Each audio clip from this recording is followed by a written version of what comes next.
तो ऊपर वाला भाग को क्या बोलते हैं? ऊपर वाला भाग को बोलते हैं उत्खंड, और नीचे वाला भाग, ये जो एरिया है, ये नीचे वाला भाग है ना, तो इस नीचे वाला भाग को कहते हैं द्रोणिका। क्या कहते हैं? द्रोणिका।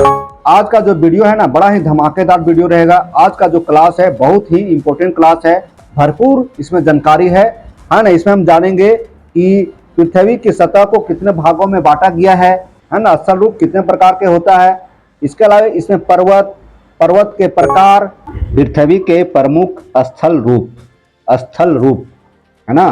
तो पृथ्वी के दो प्रमुख स्थल रूप है।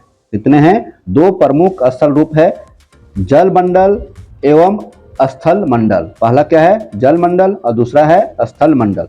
तो हम बोलेंगे पृथ्वी के दो प्रमुख स्थल रूप है ना। पृथ्वी की सतह को दो भागों में बांटा गया है, पहला है जल मंडल और दूसरा है स्थल मंडल।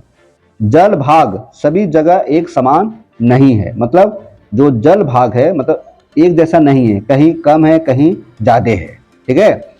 स्थल मंडल पर कुछ भाग तो हजारों मीटर ऊंचे हैं, जिसको हम लोग बोलते हैं उबड़ खाबड़ क्षेत्र। क्या बोलते हैं? उबड़ खाबड़ क्षेत्र, है ना। कहीं देखेंगे पहाड़ है, कहीं समतल है, कहीं पठार है, इस तरह से उबड़ खाबड़ क्षेत्र है। जबकि दूसरे भाग समतल है, कहीं समतल एरिया नजर मिलेगा, जहां देखें वहां तक समतल ही समतल। धरातल पर विद्यमान अनियमितताएं ही विभिन्न प्रकार के स्थल रूप का निर्माण करती है। देखिए आगे है, इन स्थल रूपों का निर्माण मुख्यतः दो प्रकार की प्रक्रियाओं के द्वारा हुआ है। दो प्रकार की प्रक्रियाओं के द्वारा स्थल रूपों का निर्माण हुआ है, पहला आंतरिक और दूसरा बाह्य। आंतरिक बलों की उत्पत्ति पृथ्वी की सतह के नीचे से होती है। आंतरिक बलों की उत्पत्ति कहाँ होती है? पृथ्वी के नीचे, ठीक है। इसके कारण ही कई स्थानों पर, है ना, पृथ्वी की सतह ऊपर उठ जाती है। जैसे मान लीजिए समतल भूमि है और आंतरिक बल लगा, आंतरिक में क्रिया हुई, तो क्या हुआ? ये जो पृथ्वी समतल है ये उबड़ खाबड़ हो जाती है, ठीक है। तो इसीलिए कहता है यहाँ पर कि आंतरिक बलों की उत्पत्ति पृथ्वी की सतह के नीचे होती है। इसके कारण कई स्थानों पर पृथ्वी की सतह ऊपर उठ जाती है और कहीं धंस भी जाती है ना। ये सारा क्रिया जो होता है आंतरिक बल के कारण होता है ना। आंतरिक प्रक्रियाओं में ज्वालामुखी एवं भूकंप प्रमुख है। ज्वालामुखी की घटना और भूकंप की घटना ये आंतरिक बलों की उत्पत्ति का एक उदाहरण है, ठीक है। आंतरिक बलों की उत्पत्ति का एक उदाहरण है ना। कौन कौन? ज्वालामुखी एवं भूकंप। यहाँ देखिए क्या कर रहा है? तटीय मैदान, यहाँ कर रहा है मैदान, है ना। ये झील है, ठीक है, ये घाटी है, ये पर्वत है, ठीक है, ये पठार है, ये पहाड़ी है ना, ये नदी है, ठीक है, ये नदी है। इस तरह से ज्वालामुखी एवं भूकंप के प्रभाव यहाँ पर देखने को मिल रहे हैं, है ना। नीचे देखेंगे ये प्रमुख स्थल रूप है। क्या है? प्रमुख स्थल रूप है। नीचे देखिए ये प्रमुख स्थल रूप है। अभी हम जो दिखाएं आपको ये प्रमुख स्थल रूप है। बाह्य बलों की उत्पत्ति पृथ्वी की सतह के ऊपर होती है। पृथ्वी की सतह के ऊपर जो घटना होती है उसको बोलते हैं बाह्य बल। ये बल पृथ्वी के आंतरिक बलों के द्वारा निर्मित विभिन्न अनियमितताओं को काट छाट कर कार्य करते हैं। यह कार्य तीन मुख्य चरणों में होता है। जो बाह्य बल की जो उत्पत्ति होती है वह तीन चरणों में होती है। कौन कौन? पहला अप्रदन, दूसरा परिवहन, तीसरा निक्षेपण, है ना। अप्रदन, परिवहन, निक्षेपण, ये तीन मुख्य चरण है। अप्रदन, परिवहन और निक्षेपण कार्य मुख्यतः पवन, नदी, हिमनद, समुद्री लहर, भूमिगत जल के द्वारा किया जाता है। जैसे देखिए हवा के माध्यम से भी, है ना, घटनाएं होती है। नदी, हिमनद, समुद्री लहर, भूमिगत जल, इसके द्वारा बाह्य बलों की उत्पत्ति होती है पृथ्वी पर, ठीक है। नेक्स्ट पेज की ओर चलते हैं। पृथ्वी की चट्टानों की ऊपरी परत का टूटना और घिसना क्या कहलाता है? अप्रदन, है ना। पृथ्वी की जो ऊपरी परत होती है वह टूट कर गिरती है, बिखरती है, घिसती है, तो इसको बोलते हैं अप्रदन। क्या होता है? अप्रदन। जैसे मान लीजिए ये नदी है, ये क्या है? नदी है, और नदी के ऊपर नदी के किनारा कट रहा है ना, नदी के किनारा कट रहा है, बह रहा है, तो इसी को बोलते हैं अप्रदन। क्या बोलते हैं? अप्रदन, ठीक है। आगे आते हैं। तो जो अप्रदन की क्रिया है, अप्रदन की क्रिया से उत्पन्न पदार्थों जिसमें चट्टानों के टुकड़े, कण, मिट्टी को एक जगह से दूसरी जगह तक ले जाना क्या कहलाता है? परिवहन। जैसे नदी है, नदी ये है, नदी के ऊपर में भूमि है ना, जिसे नदी काट कर मिट्टी को बहा कर ले जा रही है, तो जो ले जाने की जो क्रिया है उसको बोलते हैं परिवहन। क्या बोलते हैं? परिवहन। क्या कहते हैं? परिवहन। इन पदार्थों को उपयुक्त जगह, निचली जगह जाकर क्या कर दिया जाता है? जमा कर दिया जाता है। उसी को बोलते हैं निक्षेपण। क्या बोलते हैं? निक्षेपण। ठीक है। पृथ्वी के स्थल रूपों को 3 मुख्य भागों में बांटा गया है। 3 मुख्य भाग कौन कौन है? पहला पर्वत है, दूसरा पठार है, तीसरा मैदान है ना? पहला पर्वत, दूसरा पठार, तीसरा मैदान। ठीक है। चलिए आइए सबसे पहले हम पर्वत के बारे में जानते हैं। पर्वत है क्या? आइए पर्वत के बारे में सीखते हैं, कुछ जानते हैं। देखिए सबसे पहले यहाँ है जानने योग्य बातें। क्या है? जानने योग्य बातें। सियाचिन हिम नदी भारत की सबसे लंबी हिम नदी है। हिम नदी मतलब हुआ बर्फ से निकलने वाली नदी। हिम मतलब होता है बर्फ। ठीक है। तो बर्फ जब पिघलती है गर्मी के दिनों में टेम्परेचर बढ़ने से, तो वहां से जो पानी बहती है उसको बोलते हैं हिम नदी।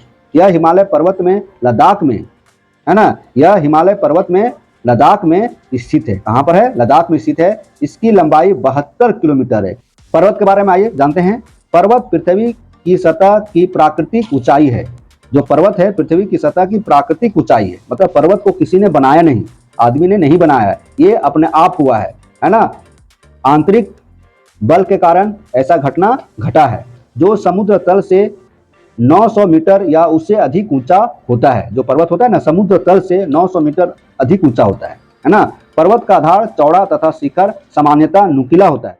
जो पर्वत का आधार है मतलब बेस है, बेस जैसे ये पर्वत है, ये क्या है? पर्वत है, ये पर्वत है। तो ये जो आधार है वो क्या है? बहुत चौड़ा होती है। आधार बहुत चौड़ा, है ना। पर्वत का आधार बहुत चौड़ा होता है, जबकि ऊपर जो होता है ऊपरी भाग वो क्या होता है? नुकीला होता है। नुकीला मतलब पहाड़ पर चढ़ना टफ हो जाता है, ऊंची चोटी पर जाना बड़ी मुश्किल होता है, घूम घूम कर जाया जाता है। ठीक है। तो पर्वत का जो आधार होता है वह क्या होता है? बहुत चौड़ा होता है, जैसा हम आपको दिखा रहे हैं, और ऊपरी भाग नुकीला होता है। जब पर्वत नुकीला है तो ढलाई कैसा रहेगा? एकदम तीव्र होगा, एकदम तीव्र ढलाई, है ना। पर्वत पूरे स्थलीय क्षेत्रफल का 1/4 है। स्थलीय क्षेत्र का 1/4 भाग पर्वत है। ठीक है। पर्वतमाला या पर्वत श्रृंखला, है ना, पर्वतमाला या पर्वत श्रृंखला पहाड़ों की उस श्रृंखला को कहते हैं जहां एक पर्वत दूसरे पर्वत से सटा रहता है। पर्वत श्रृंखला मतलब क्या हुआ? एक पहाड़ कई पहाड़ों से टच है, कई पहाड़ों से सटा हुआ है। देखिए एक पहाड़, 2 पहाड़, 3 पहाड़, 4 पहाड़, हम 4 पहाड़ का उदाहरण दिए हैं। तो एक पहाड़ कई पहाड़ों से सटा हुआ है, तो इसी को बोलते हैं पर्वत श्रृंखला। क्या बोलते हैं? पर्वत श्रृंखला। क्या कहते हैं? पर्वत श्रृंखला। जहां एक पर्वत दूसरे पर्वत से सटा होता है। इन पर्वतों को कोई घाटी या दर्रा दूसरे पर्वतों से अलग करता है। जैसे एक पर्वत से दूसरे पर्वत के बीच का जो रास्ता है उसी को बोलते हैं दर्रा कहते हैं, उसी को दर्रा कहते हैं। ठीक है। वह मार्ग जिसे किसी पर्वत श्रृंखला को पार किया जा सकता है उसको क्या कहते हैं? दर्रा कहते हैं। मतलब एक पर्वत यहाँ देख रहे हैं, चलिए आपको दिखाते हैं। जैसे एक पर्वत, 2, 3, 4 ये पर्वत है ना। तो एक पर्वत और दूसरे पर्वत के बीच कोई रास्ता है, ठीक है, ये रास्ता हुआ, तो इसी को बोलते हैं दर्रा। क्या बोलते हैं? दर्रा। जैसे नाथुला ये दर्रा का नाम हुआ, सिपकीला ये दर्रा का नाम हुआ। दर्रा का नाम नाथुला, सिपकीला हिमालय में स्थित है। ये जो 2 प्रमुख दर्रा जो अभी हम नाम बताएं, नाथुला और सिपकीला, ये हिमालय में स्थित प्रमुख दर्रे हैं। विश्व के प्रमुख पर्वत हिमालय, है ना। विश्व के प्रमुख पर्वत कौन कौन है? सुनिए, विश्व के प्रमुख पर्वत हिमालय, एंडीज, आल्प्स, रॉकी इत्यादि है। ये पहाड़ों का नाम है, ये पर्वतों का नाम है जो विश्व के प्रमुख पर्वत है। इन पर्वतों की ऊंचाई वाले भाग में हमेशा बर्फ जमी होती है, जिसे हिम नदी कहते हैं, है ना। इन पर्वतों का जो सबसे ऊंचा शिखर है ना, ऊंची चोटी है, उसमें बर्फ जमी रहती है, बर्फ। ठीक है। और उसी से नदियां निकलती है, जिसको बोलते हैं हिम नदी। ये देख रहे हैं, ये है वल्लित पर्वत। ये क्या है? वल्लित पर्वत, है ना। जैसे यहाँ देखिए उदाहरण है, पहला है समित वलन, दूसरा है आपका यह समित वलन, तीसरा है समनत वलन, चौथा है प्रति वलन, पंचमा है परिवलन, छठा है कोणीय वलन। ठीक है। विश्व की सबसे लंबी पर्वत श्रृंखला वास्तव में मध्य अटलांटिक कटक है। कौन सा है? अटलांटिक कटक है, जो अटलांटिक महासागर के बीच में है, मध्य में है। ठीक है। नेक्स्ट पेज आगे बढ़ते हैं। यहाँ देखिए पर्वतों के प्रकार, पर्वतों के प्रकार। ठीक है। पर्वतों के प्रकार, तो पर्वतों को 4 भागों में बांटा गया है। पर्वतों को 4 भागों में बांटा गया है। पहला भाग है वलित पर्वत, दूसरा भाग है भ्रसोत पर्वत, है ना, भ्रसोत पर्वत, तीसरा है ज्वालामुखी पर्वत और चौथा है अवशिष्ट पर्वत। आइए, पृथ्वी की सतह मतलब चट्टानों पर आंतरिक बलों के कारण वलन, वलन मतलब क्या होता है, मोड़ होता है। वलन में क्या होता है, मोड़ होता है। जैसे यहाँ देखिए ये वलित है ना, वलन, वलन ये वलन है, वलन मतलब मोड़। जैसे यहाँ से आया यहाँ मोड़ हुआ, यहाँ से ऐसे हुआ ऐसे मोड़ हो गया, ये मोड़, ये मोड़, ये मोड़, तो ये वलन है। वलन मतलब होता है मोड़, क्या होता है, मोड़, है ना, समझ गए ना, वलन में क्या होता है, मोड़। तो आंतरिक बलों के कारण वलन मतलब मोड़ पड़ जाते हैं तथा वह हिस्सा ऊपर उठ जाता है। अंदर जब क्रिया होती है, अंदर जब बल लगता है तो वह पहाड़ क्या होता है, समतल भूमि भी पहाड़ बन जाता है ना। तो वलन क्रिया के माध्यम से ऊपरी हिस्सा उठ जाता है। इस प्रकार वलित पर्वत का निर्माण होता है। मोड़ अनेक प्रकार के होते हैं जिसे चित्र संख्या 6.2 में दिखाया गया है। देखिए 6.2 देख रहे हैं ना, ये देखिए 6.2। तो ये चित्र में दिखाया गया, कितने प्रकार का दिखाया गया, 6 प्रकार का। कितने प्रकार का, 6 प्रकार का वलित पर्वत को दिखाया गया है ना। एशिया में हिमालय, एशिया में हिमालय, हिमालय किस महादेश में है, किस महाद्वीप में है, एशिया में। यूरोप में अल्पास, अल्पास मतलब अल्पास किस महाद्वीप में है, यूरोप में। अल्पास कहाँ है, यूरोप में। उत्तरी अमेरिका में रॉकी, रॉकी कहाँ है, उत्तरी अमेरिका में। ये देखिए बहुत इंपॉर्टेंट क्वेश्चन बन रहा है यहाँ पर, है ना। दक्षिणी अमेरिका में एंडीज, ये पर्वत है। अभी हम जो नाम बोले ना पर्वत, कौन कौन, हिमालय पर्वत कहाँ पड़ता है, किस महादेश में, एशिया महादेश में, है ना। अल्पस, अल्पस पर्वत किस महादेश में है, तो ये यूरोप में। रॉकी पर्वत किस महादेश में, ये है अमेरिका में। एंडीज पर्वत किस महादेश में, ये है दक्षिण अमेरिका में। देखिए 4 महाद्वीपों का नाम लिए और 4 पहाड़ों का नाम लिए, 4 पर्वतों का नाम लिए, ठीक है। ये बहुत इंपॉर्टेंट है, इसे याद कर लीजिएगा। एंडीज पर्वत इसके उत्कृष्ट उदाहरण है, मतलब अभी हम बताए नहीं, हिमालय है ना, अल्पास, रॉकी, एंडीज, ये महत्वपूर्ण उदाहरण है। हिमालय विश्व का सबसे ऊंचा नवीन मोड़दार पर्वत है, मोड़दार, मुड़ा हुआ, वलन, है ना। तो ये है हिमालय, कौन है, हिमालय, ठीक है। यहाँ देखिए आगे आते हैं। ये जो पहाड़ में आपको सफेद सफेद दिख रहा है ना, ये क्या है, ये है बर्फ है, क्या है, बर्फ। नीचे आते हैं, ये किसका उदाहरण हुआ, ये वलित पर्वत का उदाहरण हुआ, ठीक है। अब आते हैं नीचे, नीचे है भ्रंशोत, क्या है, भ्रंशोत पर्वत। जब धरातल का एक बहुत बड़ा हिस्सा पृथ्वी के आंतरिक बलों के कारण टूटकर ऊपर विस्थापित हो जाता है तो भ्रंशोत पर्वतों का निर्माण होता है। कौन सा पर्वत का निर्माण होता है, भ्रंशोत पर्वत का। कौन सा पर्वत, भ्रंशोत पर्वत का, ठीक है। ऊपर उठे हुए भाग को उत्खंड एवं नीचे धसे हुए भाग को द्रोणिका कहते हैं, है ना। जब पहाड़ बनता है, ठीक है, जब आंतरिक बल लगता है, धरातल के अंदर आंतरिक बल लगता है जिसको हम लोग नहीं देख पाते हैं, है ना, अचानक ऐसी घटना होती है। तो ये देखिए, ये एरिया देख रहे हैं, ये तो ऊपर वाला भाग को क्या बोलते हैं, ऊपर वाला भाग को बोलते हैं उत्खंड, और नीचे वाला भाग, ये जो एरिया है, ये नीचे वाला भाग है ना, इस नीचे वाला भाग को कहते हैं द्रोणिका, क्या कहते हैं, द्रोणिका, ठीक है। अब आते हैं भ्रंश, किसको कहते हैं, भ्रंश। आइए, भ्रंश जिसको अंग्रेजी में बोलते हैं गार्बेन। इस तरह के पर्वतों के शिखर चौड़े, चिपटे तथा ढाल तीक्ष्ण होते हैं, है ना। देखिए यहाँ पर पर्वतों के शिखर, शिखर मतलब सबसे जो ऊंची चोटी होती है, जो ऊंची चोटी होती है वो क्या होती है, चौड़े होते हैं, ठीक है, चिपटे होते हैं, तो इसी को ही बोलते हैं भ्रंश। यूरोप का वांसजेस, है ना, वांसजेस, यूरोप का वांसजेस पर्वत उत्खंड का एक राइन नदी घाटी द्रोणी गार्बेन का उत्कृष्ट उदाहरण है। देखिए उदाहरण है, राइन नदी घाटी द्रोणी का उदाहरण हुआ, है ना। राइन नदी घाटी जो है द्रोणी का उदाहरण हुआ, और यूरोप का वांसजेस जो पर्वत है वह उत्खंड का उदाहरण हुआ। उत्खंड मतलब क्या होता है, ऊपर उठा हुआ भाग। द्रोणी का मतलब हुआ नीचे धंसा हुआ भाग, ठीक है। भारत में नर्मदा नदी द्रोणिका से होकर बहती है। भारत में नर्मदा नदी द्रोणिका से होकर बहती है, जिसके एक तरफ विंध्य पर्वत एवं एक तरफ सतपुड़ा पर्वत है ना। एक तरफ क्या है, विंध्य पर्वत, और दूसरी तरफ है सतपुड़ा पर्वत। सतपुड़ा पर्वत भारत के किस राज्य में है, मध्य प्रदेश में। किस राज्य में, मध्य प्रदेश में, ठीक है। हमारे राज्य में प्रवाहित होने वाली दामोदर नदी भी भ्रंश घाटी से प्रवाहित होती है। हमारा राज्य मतलब झारखंड में दामोदर नदी जो प्रवाहित होती है वह भ्रंश घाटी का एक उदाहरण है ना। आइए यहाँ पर जानते कुछ नया वर्ड।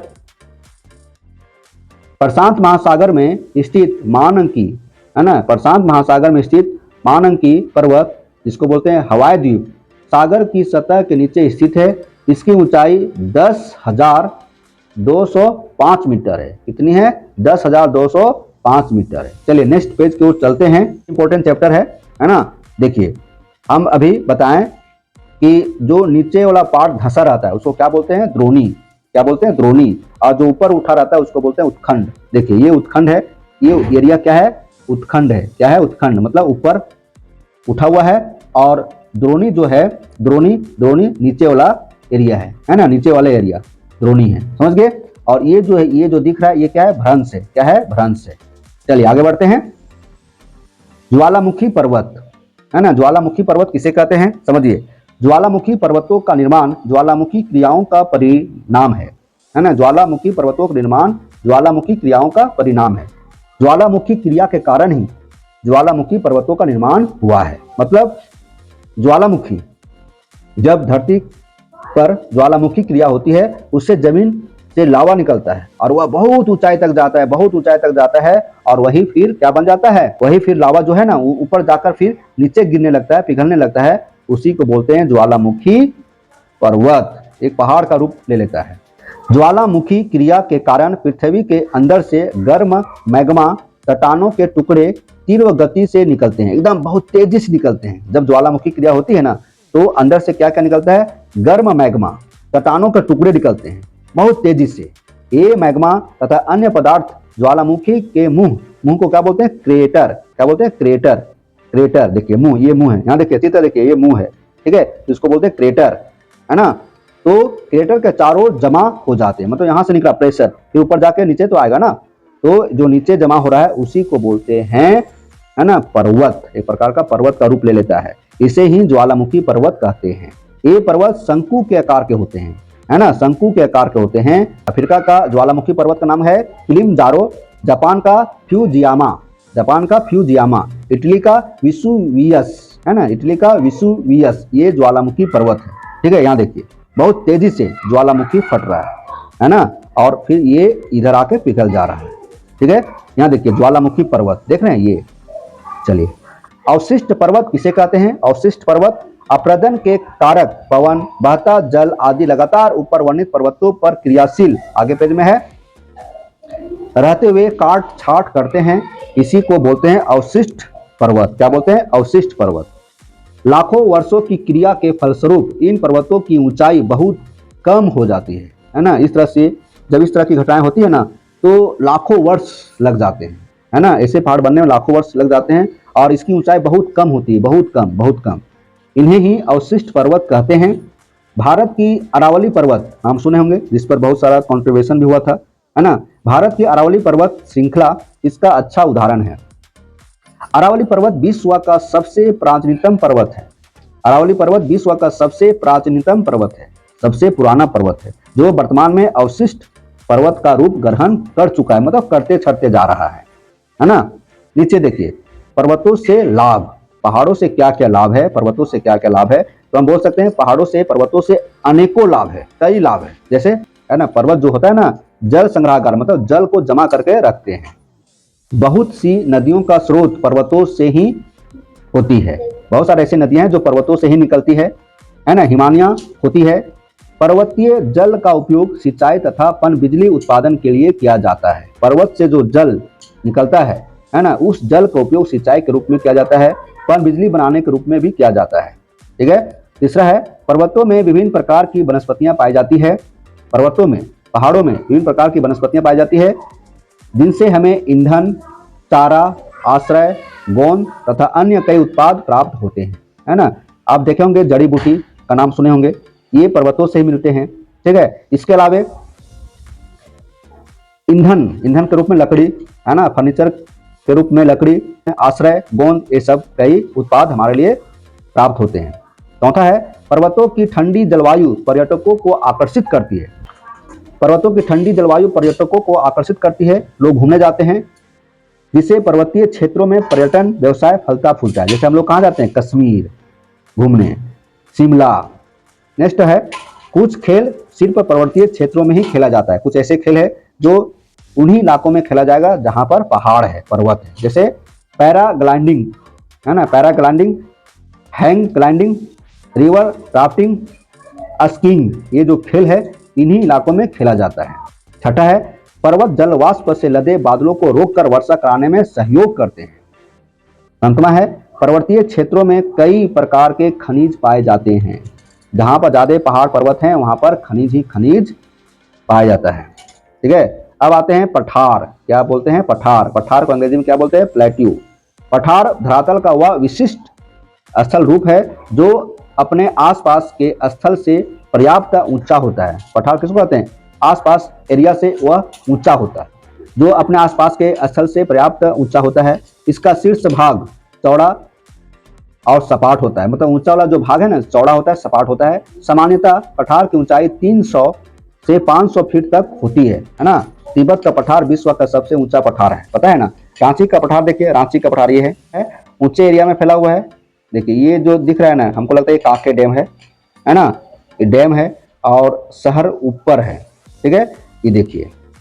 और रांची का जो पहाड़ी मंदिर है वहां से देखिए, तो वहां से देखने का नज़ारा कुछ अलग ही होगा, है ना। ये लग रहा है हमको रॉक गार्डन, क्योंकि रॉक गार्डन का आसपास ही कांके डैम है। चलिए आगे बढ़ते हैं। तो हम बता रहे थे तिब्बत के पठार की समुद्र तल से औसतन ऊंचाई 4500 मीटर है। कितना है? 4500 मीटर। किसका? तिब्बत का पठार। और इसको फीट में बदला जाए तो 14,800 फीट आता है। यह विश्व का सबसे ऊंचा पठार है। विश्व का सबसे ऊंचा पठार तिब्बत का पठार।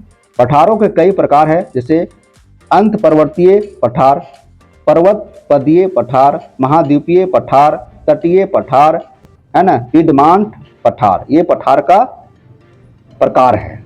ठीक है, तो ये प्रकार जान गए। रांची का पठार एवं दक्कन का पठार महाद्वीपीय पठार है ना। रांची का जो पठार अभी हम दिखाएं और दक्कन का पठार महाद्वीपीय पठार है।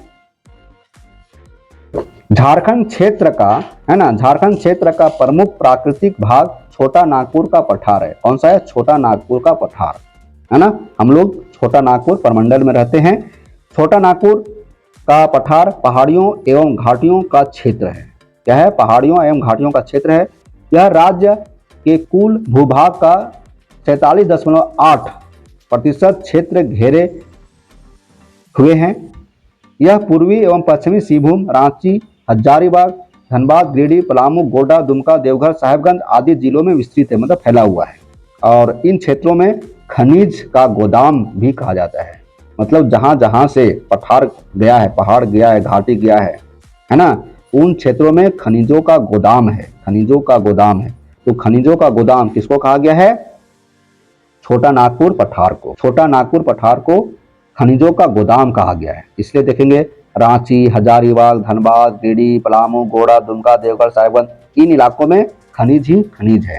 ठीक है, चलिए आगे आते हैं। हुंडरू जलप्रपात, है ना, हुंडरू जलप्रपात, है ना, ये है हुंडरू जलप्रपात। कहाँ है? रांची में है। कहाँ है? रांची में। चलिए आगे देखते हैं। पठारों की उपयोगिता। हमारे जीवन में पठारों का क्या उपयोग है? पठारों में खनिज प्रचुरता होती है। पठारों में खनिज की मात्रा क्या आता है? बहुत भरा रहता है। छोटा नागपुर के पठार में लोहा, कोयला, मैग्नीज, बॉक्साइट आदि बहुमूल्य खनिजों के भंडार हैं। ठीक है, इन इलाकों में लोहा, कोयला, मैग्नीज, बॉक्साइट पाए जाते हैं। एकदम बहुमूल्य भंडार है। पठारी क्षेत्रों में अनेक जलप्रपात होते हैं। पठारी क्षेत्रों में अनेक जलप्रपात होते हैं। क्यों पठारी क्षेत्रों में जलप्रपात क्यों होते हैं? क्योंकि यहाँ नदियाँ ऊंचाई से गिरती है। यहाँ नदियाँ ऊंचाई से गिरती है। ये जलप्रपात अच्छे मनोरम पर्यटन स्थल होते हैं। झारखंड में हुंडरू जलप्रपात नाम सुने होंगे, बूढ़ाघाट जलप्रपात, दस्सम फॉल, रजरप्पा, जोनहा, पंचघाघ आदि, ये सब क्या है? झारखंड का महत्वपूर्ण जल प्रपात है ना। ये सब झारखंड का इंपॉर्टेंट वाटरफॉल है। कर्नाटक की शरावती नदी पर जोग जलप्रपात भारत का सबसे ऊंचा जलप्रपात है। जोग जलप्रपात भारत का सबसे ऊंचा जलप्रपात है। यह कर्नाटक राज्य में है, शरावती नदी के किनारे, है ना, शरावती नदी पर यह है ना। जोग जलप्रपात भारत का सबसे ऊंचा जलप्रपात है वह कहाँ पर है? कर्नाटक की शरावती नदी पर। ठीक है, बहुत बहुत ही महत्वपूर्ण जानकारी है। पठारों सुनेंगे, लावा पठारों में काली मिट्टी पाई जाती है। लावा पठारों में कैसी मिट्टी पाई जाती है? काली मिट्टी। कैसी मिट्टी पाई जाती है? काली मिट्टी, जो बहुत उपजाऊ होती है, बहुत उपजाऊ होती है। महाराष्ट्र में इस प्रकार की मिट्टी कपास उत्पादन के लिए प्रसिद्ध है। कपास की खेती के लिए कौन सी मिट्टी चाहिए? कपास की खेती के लिए कौन सी मिट्टी चाहिए? काली मिट्टी। कौन सी मिट्टी? काली मिट्टी। ठीक है, यह बहुत उपजाऊ होती है। पठारों पर विश्व के कई बड़े नगर बसे हुए है ना, विश्व के कई बड़े नगर देखेंगे पठारों पर बसा हुआ है, जैसे मेक्सिको सिटी है ना, जैसे बोगोटा, जैसे रांची। ठीक है, ये सब जो हम बताएं शहर का नाम, ये पठारों पर ही बसे हुए हैं। मैदान, चलिए मैदान के बारे में आज जानते हैं। मैदान समतल इलाका के बारे में जानते हैं, है ना। माध्य समुद्री तल से मैदान 200 है ना, 200 मीटर से कम ऊंचाई वाले को समतल भूमि के बहुत बड़े भाग को मैदान कहा जाता है। समतल भूमि के बड़े भाग को मैदान कहा जाता है। यह 200 मीटर से कम ऊंचाई वाला क्षेत्र होता है। कहां से? समुद्री तल से। ठीक है, मैदानों में ढाल प्राय नहीं होते हैं। मैदानों में ढाल प्राय नहीं होते हैं, इसलिए तो फुटबॉल का खेला मैदान में ही होता है। ठीक है, क्रिकेट मैदान में ही होता है। कुछ मैदान उर्मिल तथा तरंगित होते हैं। मैदानों में आकर नदियों की प्रवाह गति धीमी हो जाती है। नदियों की प्रवाह गति क्या हो जाती है? धीमी हो जाती है। जैसे आप देखेंगे गंगा नदी है ना, जब उसमें बाढ़ आती है तो वह नदी विकराल तो हो जाती है, लेकिन है ना, लेकिन पता ही नहीं चलता है कि नदी बह रही है, मतलब बहुत धीरे धीरे, मतलब समतल है।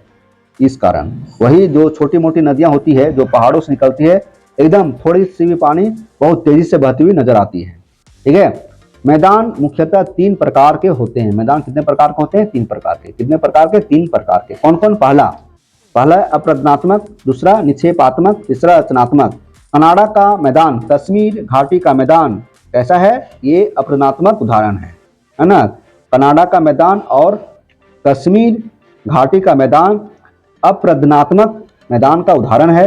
गंगा ब्रह्मपुत्र का मैदान निक्षेपात्मक है ना, गंगा ब्रह्मपुत्र का मैदान निक्षेपात्मक मैदान का उदाहरण है, जबकि कोरोमंडल तटीय मैदान रचनात्मक मैदान का उदाहरण है ना। चलिए नेक्स्ट पेज देखेंगे। वीडियो लंबा है लेकिन आपको समझना है ना। पहाड़ी भागों में अपरदित पदार्थों को नदियां अपने साथ आगे की ओर ले जाती है तथा इनको निचली जगहों में निक्षेपित मतलब क्या? जमा कर देती है। इन्हें निक्षेपों से मैदानों का निर्माण होता है। मैदानों का निर्माण कैसे होता है ना। पहाड़ी भागों में जो मिट्टी कटती है उस मिट्टी को नदियां अपने साथ ले जाती है। समझिए, पहाड़ी भागों में जो मिट्टी कटती है उस मिट्टी को नदियां अपने साथ ले जाती है और उस मिट्टी को वहां छोड़ जाती है जहां पर निचला भाग होता है। ठीक है, वो छोड़ना क्या कहलाता है? जमा करना, मिट्टी को वहां रख देना क्या कहलाता है? निक्षेपण। ठीक है, तो इसी से मैदान का निर्माण होता है। एग्जाम्पल यहाँ देखिए, चित्र देखिए, जैसे ये देखिए ऊबड़ खाबड़ क्षेत्र है। अब मान लीजिए कि यहाँ से नदी निकली है ना, तो नदी का पानी आ रही है, तो ये यहाँ पर पूरा भर गया, फिर उठा, फिर यहाँ भर गया, तो इस एरिया में क्या हो जाएगा? इधर से जो मिट्टी काट कर ला रही नदी, तो ये जो गड्ढा दिख रहा है ना, ये पूरा समतल हो जाएगा। क्या हो जाएगा? समतल हो जाएगा। ठीक है, समझ गए? चलिए आगे बढ़ते हैं। ये गंगा का मैदान है, जो आप चित्र में देख रहे हैं गंगा का मैदान है। जैसे गंगा, जमुना है ना, जमुना नदी किनारे दिल्ली बसा हुआ है, आगरा। ठीक है, आगरा जमुना नदी किनारे बसा हुआ है। ठीक है, गंगा नदी किनारे लखनऊ जो उत्तर प्रदेश है ना बसा हुआ है, वाराणसी बसा हुआ है, पटना शहर बसा हुआ है। ठीक है, ये है ना। तो इस नदी किनारे बहुत सारे शहर बसे हुए हैं। क्यों? क्योंकि नदियों से हमारा सारा मेटेरियल मिल जाता है। ऐसे नदी किनारे जो जमीन होती है वह बहुत उपजाऊ होती है ना, और वह उपजाऊ होने के कारण फसल ज़्यादा पैदा होता है। नदी से हमें सिंचाई का साधन उपलब्ध हो जाता है, पीने का पानी उपलब्ध हो जाता है। इस कारण लोग नदी के किनारे बसते हैं। बड़े बड़े शहर जो है नदी किनारे है, क्योंकि बड़े बड़े शहर में उद्योग है, फैक्ट्री है, तो उन उद्योगों को पानी कहाँ से मिलती है? नदियों से। है ना, और गंदे पानी कहाँ छोड़ती है? नदियों में। इस तरह से बहुत फायदा है। चलिए मैदानों की उपयोगिता सुनिए, मैदानों की क्या उपयोगिता है, क्या यूज है। पहला, मैदान काफी उपजाऊ होते हैं, पहले बताए हैं। इस कारण, है ना, इस कारण ये कृषि के लिए काफी उपयुक्त है। समतल भूभाग होने के कारण मैदानी भाग में परिवहन के साधनों को विकसित करना काफी आसान होता है। जैसे मान लीजिए ट्रेन चलाना है, तो ट्रेन चलाना है तो उबड़ खाबड़ क्षेत्र में ट्रेन चलाना बड़ा मुश्किल हो जाता है। मैदानी क्षेत्रों में ट्रेन चलाना आसान पड़ता है ना, खर्च कम होता है। तो इसीलिए कहा गया है कि मैदानी इलाकों में, है ना, परिवहन के साधनों को विकसित करना आसान होता है। यहाँ सालों भर जल की प्रचुरता रहती है, मैदानी इलाकों में पानी हमेशा मिलता है। ठीक है, इन सब कारणों से मैदानी भागों में घनी आबादी पाई जाती है। यही कारण है कि इन नदियों किनारे शहर बसते हैं, घनी आबादी होती है। विश्व की कुल जनसंख्या का लगभग 70%, है ना, कुल जनसंख्या का लगभग 70% हिस्सा मैदानी भागों में पाया जाता है ना। लगभग 30% ही ऐसा भीड़ है जहां पर मैदानी भाग नहीं है, तटीय क्षेत्र है, खाड़ी देश है। ठीक है, विश्व के लगभग सभी बड़े शहर मैदानों में बसे हुए हैं। विश्व के लगभग जितना भी बड़े शहर देखेंगे, है ना, मैदानों के किनारे बसे हुए हैं। स्थल रूप एवं मानव, स्थल रूप एवं मानव, विभिन्न प्रकार के स्थल रूपों के अनुरूप मानव जीवन यापन करता है, मनुष्य जीवन यापन करता है। पहाड़ी क्षेत्रों में जीवन कठिन होता है। जो लोग पहाड़ी क्षेत्रों में निवास करते हैं उनका जीवन कठिन होता है। वे शहर से दूर होते हैं, उनकी सड़क शहर से जुट नहीं पाती है, वहाँ पर आने जाने का रास्ता कठिन होता है ना। यहाँ तक कि टावर भी बड़ा मुश्किल से लगता है, मतलब नेटवर्क भी बड़ा मुश्किल से चलता है। तो हम बोल सकते हैं कि इन क्षेत्रों में बहुत मुश्किल है। जल परिवहन, उपजाऊ भूमि के कारण मैदानों में जीवन अपेक्षाकृत सरल होता है। पहाड़ी इलाकों से अपेक्षाकृत सरल जिंदगी कहाँ चलती है?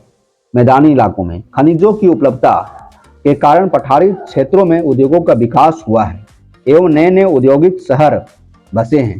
प्रत्येक स्थल रूप में रहने वाले लोगों के रहन सहन में कुछ अंतर होता है। ये स्थल रूप मानव को प्रकृति द्वारा प्रदत्त एक वरदान है। क्या है? एक वरदान है। मनुष्यों को अपने क्रियाकलापों से इसे प्रदूषित कर रहा है ना। मनुष्य जो है अपने क्रियाकलापों से इन्हें प्रदूषित कर रहा है। मतलब जो पर्यावरण है, जो स्वच्छ पर्यावरण है, और यह गंदा हो रहा है या प्रदूषित हो रहा है, यह प्रदूषित हो रहा है तो किसके कारण हो रहा है? मनुष्य के क्रियाकलापों के कारण। क्यों? मनुष्य को चाहिए, मानव को चाहिए, इंसान को चाहिए, आदमी को चाहिए सड़क।